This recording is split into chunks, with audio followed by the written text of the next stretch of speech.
മഹാത്മാഗാന്ധി ദേശീയ ഗ്രാമീണ തൊഴിലുറപ്പ് നിയമം പുനഃസ്ഥാപിക്കണമെന്ന ഐക്യകണ്ഠേന പ്രമേയം പാസാക്കിയ നിയമസഭ. ദാരിദ്ര്യ ലഘൂകരണത്തെ പിന്നോട്ടടിപ്പിക്കുന്നതും തൊഴിൽ നൽകൽ ചുമതല സംസ്ഥാനങ്ങളുടെ ബാധ്യതയാക്കുന്നതുമായ പുതിയ നിയമം പിൻവലിക്കണമെന്ന് പ്രമേയം ആവശ്യപ്പെടുന്നു. VBG റാംജി എന്ന പുതിയ നിയമം സംസ്ഥാനങ്ങൾക്ക് കടുത്ത സാമ്പത്തിക ബാധ്യത ഉണ്ടാക്കുമെന്ന് മന്ത്രി MV രാജേഷ് പ്രമേയ അവതരണത്തിനിടെ ചൂണ്ടിക്കാണിച്ചു. സംസ്ഥാനത്ത് 40.45 ലക്ഷം കുടുംബങ്ങളാണ് ദേശീയ തൊഴിലുറപ്പ് പദ്ധതിയിൽ അംഗമായിട്ടുള്ളത്. ഇതിൽ 19.43 ലക്ഷം കുടുംബങ്ങളിലായി 22.66 ലക്ഷം തൊഴിലാളികൾ സജീവമാണ്. ഈ കുടുംബങ്ങൾക്ക് പരമാവധി തൊഴിൽ ദിനങ്ങൾ നൽകുന്നതിനും അവരുടെ ഉപജീവനം മെച്ചപ്പെടുത്തുന്നതിനുമുള്ള നടപടികൾ സംസ്ഥാന സർക്കാർ സ്വീകരിച്ചു വരികയാണ്.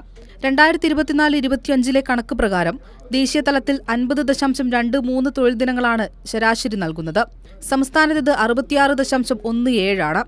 100 ദിവസത്തിനുപരിയായി പട്ടികവർഗ കുടുംബങ്ങൾക്ക് അധികമായി 100 ദിവസം കൂടി തൊഴിൽ അനുവദിക്കുന്നതിന് ട്രൈബൽ പ്ലസ് പദ്ധതി കേരളത്തിൽ നടപ്പിലാക്കി. ഇത്തരത്തിൽ കേന്ദ്ര പദ്ധതി നടപ്പാക്കുന്നതോടൊപ്പം അതിലുപരിയായി കൂടുതൽ ആനുകൂല്യങ്ങൾ സംസ്ഥാനം നൽകി വരുന്നുണ്ട്.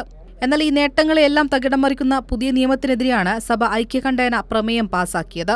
VBG റാംജി എന്ന പുതിയ നിയമം സംസ്ഥാനങ്ങൾക്ക് കടുത്ത സാമ്പത്തിക ബാധ്യത ഉണ്ടാക്കുമെന്ന് മന്ത്രി MV രാജേഷ് പ്രമേയ അവതരണത്തിനിടെ ചൂണ്ടിക്കാട്ടി.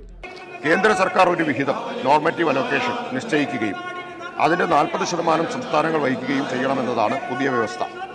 ഈ വിഹിതത്തിനുപരിയായ തൊഴിൽ ദിനങ്ങളുടെ പൂർണ്ണ ബാധ്യത സംസ്ഥാനങ്ങളുടേതായിരിക്കും.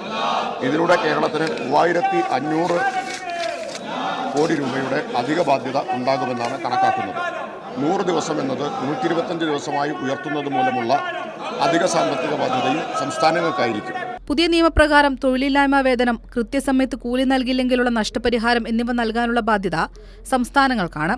സംസ്ഥാനങ്ങളുടെ വിഹിതം നിശ്ചയിക്കാനുള്ള അധികാരം കേന്ദ്ര സർക്കാരിൽ നിലനിർത്തുകയും അധിക ബാധ്യതയുടെ പൂർണ്ണ ഉത്തരവാദിത്തം സംസ്ഥാനങ്ങളുടെ മേൽ കെട്ടിവയ്ക്കുകയുമാണ്.